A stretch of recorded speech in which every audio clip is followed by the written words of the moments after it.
नमस्कार दोस्तों, स्वागत है आप सभी का RKJIS एकेडमी में।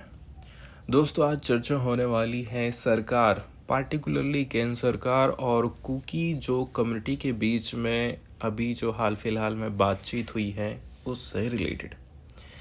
इस बातचीत में बताया जाता है कि कुकी जो कम्युनिटी की तरफ से केंद्र सरकार से बोला गया था कि हमको एक यूनियन टेरिटरी प्रोवाइड कर दीजिए, लेजिस्लेचर भी उसमें हो। मतलब मणिपुर को आप एक नया केंद्र शासित प्रदेश बना दीजिए जिसमें विधानसभा भी हो, जैसे कि हमको दिल्ली में देखने को मिलती है। लेकिन केंद्र सरकार ने क्लियरली इस चीज़ से डिनाई कर दिया है, मना कर दिया है। एक बात यहाँ पर विशेष करके ये है कि जो कुकी जो समुदाय है, ठीक है, ये पहाड़ी एरिया में रहते हैं, हिली एरियाज में रहते हैं और ये हैं यहाँ के आदिवासी या फिर जनजाति समुदाय। बीच में जो घाटी वाला एरिया है यहाँ पर रहते हैं मैतेई समुदाय, जिनकी राजनीतिक पकड़ अच्छी खासी है, सरकार में जिनकी हिस्सेदारी अच्छी खासी है। अब एक बात ये समझ में आती है कि जो कुकी जो कम्युनिटी है वो उसकी डिमांड को सरकार क्यों ठुकरा दे रही है।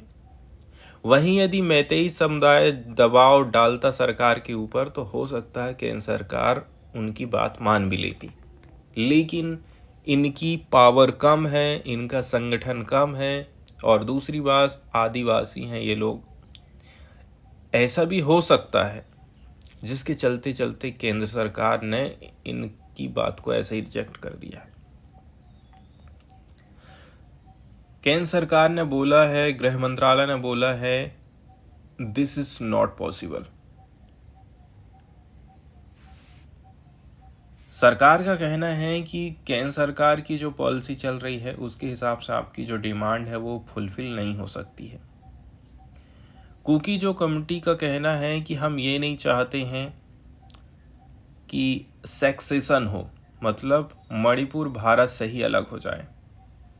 हम देश से अलग होकर के कोई देश की डिमांड नहीं कर रहे हैं, बल्कि हम लोग तो ये चाहते हैं कि आज़ादी के पहले हमारी जो स्थिति थी, जिस हिसाब से हमारे यहाँ पर शासन चलता था, वही व्यवस्था फिर से कायम रहे।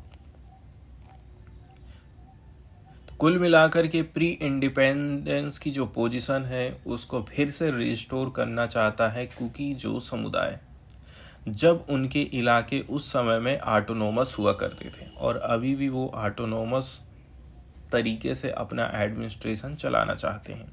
मतलब परंपरागत जो व्यवस्था चली आ रही थी उसी की डिमांड उन्होंने किया है कि इस प्रकार से हमारा शासन हम खुद चलाएंगे यहाँ पर, जैसे पहले चलता था।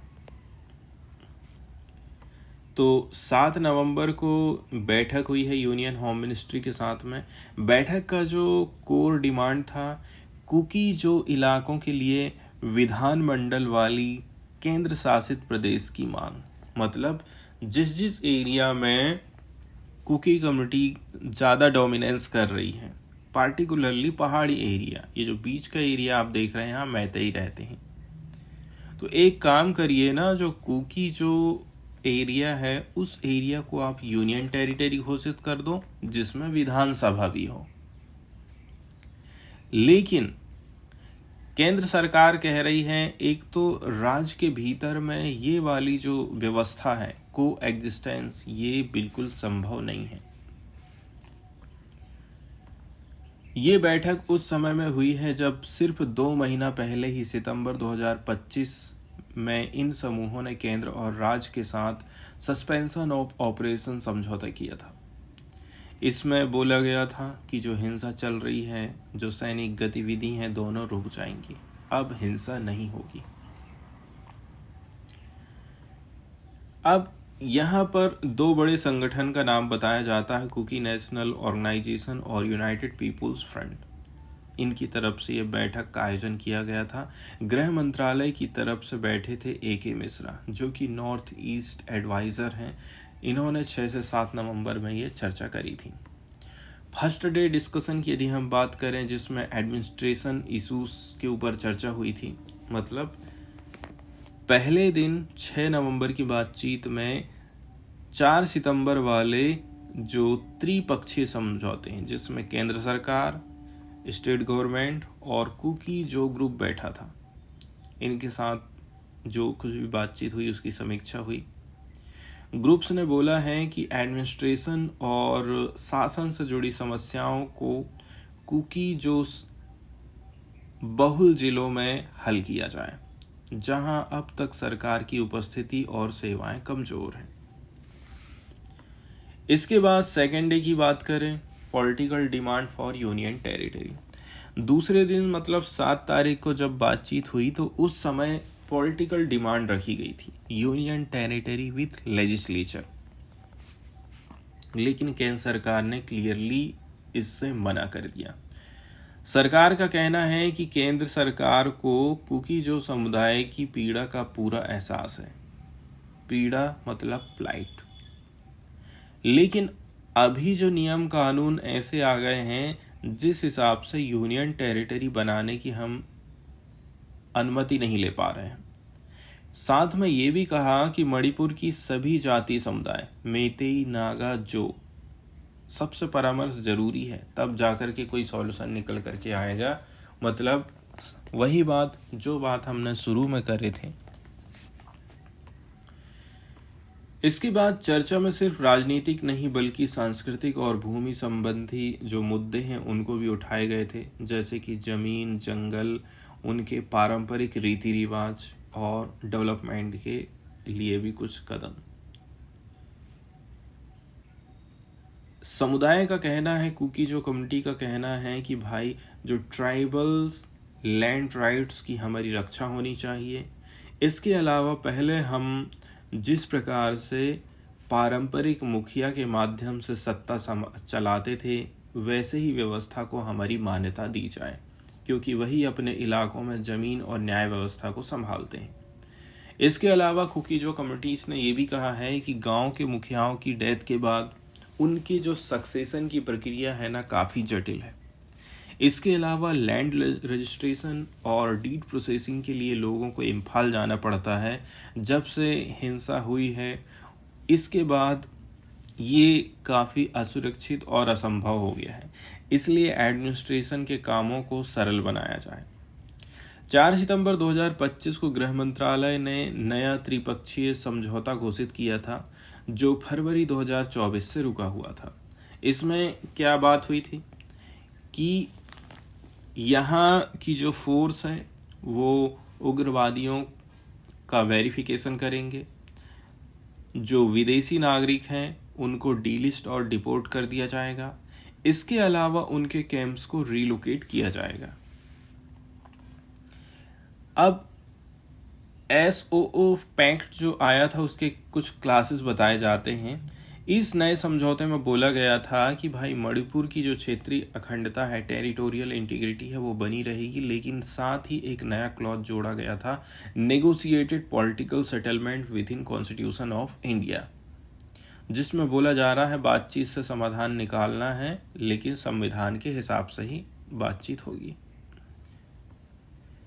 अब ये वाला जो पैक्ट जिसकी बैठक हुई थी, ये समझौता 2008 से हर साल बढ़ाते गया है, आगे हम इसको बढ़ाते गए हैं, लेकिन फरवरी 2024 में मणिपुर सरकार ने इसे बढ़ाने से मना कर दिया था, क्योंकि 3 मई 2023 को मैतेई और कुकी जो समुदायों के बीच में जाति हिंसा भड़क गई थी। इसमें 250 से ज़्यादा लोग मारे गए थे, 60,000 से ज़्यादा लोग डिस्प्लेस्ड हुए हैं। अब पूर्व मुख्यमंत्री एन बीरेन ने क्या बोला कि SOO पैक्ट वाले समूहों ने समझौतों की शर्तों का उल्लंघन किया है और जाति हिंसा को भड़काने में अपनी भूमिका निभाई है। हिंसा से पहले ये समूह सिर्फ ऑटोनोमस टेरिटोरियल काउंसिल की मांग कर रहे थे, लेकिन हिंसा के बाद तो आप कह रहे हो कि यूनियन टेरिटरी विच लेजिस्लेचर होना चाहिए।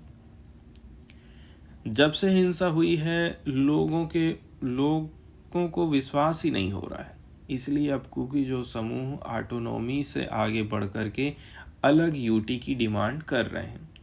अब यहाँ पर सबसे इम्पोर्टेंट और जो समझने वाली चीज़ ये है, क्योंकि जो कमेटी अपनी हिस्ट्री बताती है, ठीक है, उन्होंने कहा है कि आज़ादी से पहले कभी मणिपुर स्टेट दरबार के अधीन नहीं थे, मतलब राजा के अधीन नहीं थे। ब्रिटिश शासन के दौरान इनको गवर्नमेंट ऑफ इंडिया एक्ट 1935 के अंतर्गत एक्सक्लूडेड एरिया घोषित किया गया था, मतलब ये ब्रिटिश के सीधे नियंत्रण में थे, ना कि मणिपुर राजा के अधीन। इसके बाद ब्रिटिश काल में ब्रिटिश पॉलिटिकल एजेंट इन पहाड़ी इलाकों को संभालता था, ना कि मैतेई राजा। यहाँ के पारंपरिक मुखिया, जिसको चीफ्स बोला जाता है, इसके पास भूमि, न्याय और सामाजिक मामलों में पूरा अधिकार था। उन्होंने बताया कि चीफ बेस्ड लैंड सिस्टम और राज्य नियंत्रित लैंड सिस्टम दोनों आपस में असंगत है, मतलब दोनों अलग अलग हैं, वैली मॉडल जिसको बोलते हैं। इसके बाद अंग्रेजों ने एडमिनिस्ट्रेशन की सुविधा के लिए इंटीग्रेटेड एडमिनिस्ट्रेशन दिखाया, लेकिन असल में डुअल गवर्नेंस बनी रही। मैदानी इलाका, वैली वाला इलाका था राजा के अधीन और हिल्स वाला जो है ब्रिटिश एजेंट के अधीन था। इसलिए 1947 से पहले कुकी जो कम्युनिटीज़ जैसे पहाड़ी जनजाति मणिपुर का स्वाभाविक हिस्सा नहीं थी। उनका कहना है कि यूटी की डिमांड करना संवैधानिक और ऐतिहासिक वैधता रखती है, इसलिए हमें एक अलग यूटी मिलना चाहिए। इसके बाद फिर 1949 में मणिपुर भारत में मिल जाता है, विलय होता है। तो हिल में रहने वाली जनजाति को अनुचित रूप से वैली सेंटर गवर्नेंस में आपने मिला दिया। सरकार ने सिर्फ मैतेई राजा को मुआवजा दिया, जबकि कुकी जो चीफ्स थे, मुखिया थे, जो अपने एरिया में शासन चला रहे थे, उनको आपने 0 रुपये दिया। इसलिए ग्रुप्स कहता है कि आज अगर पहाड़ी इलाकों के लिए एक अलग प्रशासनिक यूनिट भारत के संविधान के अंदर आप बनाते हैं, तो ये जो सक्सेशन नहीं बल्कि प्री इंडिपेंडेंस ऑटोनॉमी की बहाली होगी, जो न्याय, सुरक्षा और समान विकास की दिशा में एक महत्वपूर्ण कदम है।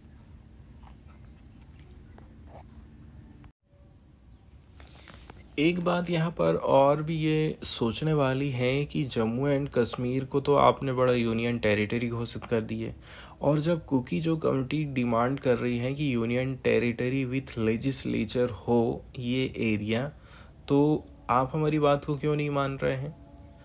तो एक तो सरकार अपने हिसाब से ही काम करेगी, दूसरी बात यह है कोई ऐसा समुदाय जो कि डोमिनेंस रखता हो, पार्टिकुलरली एससी और एसटी की तो बात आप छोड़ ही दीजिए, जो मार्जिनल कम्युनिटीज़ हैं वो सरकार के ऊपर इतना दबाव नहीं डाल पाती है।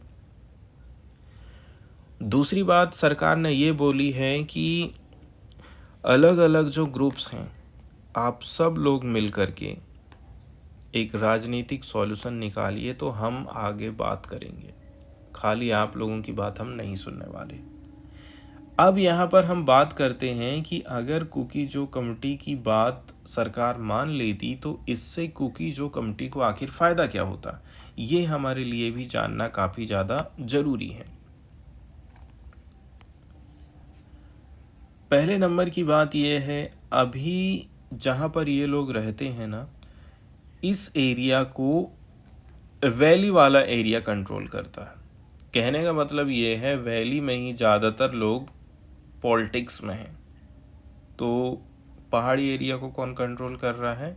मैतेई समुदाय कंट्रोल कर रहा, आप ये समझ लीजिए। यूटी यदि बन जाती है तो जहाँ पर पहाड़ी एरिया में ये लोग रह रहे हैं, ठीक है, यहाँ का एडमिनिस्ट्रेशन सीधे केंद्र सरकार के पास चला जाएगा।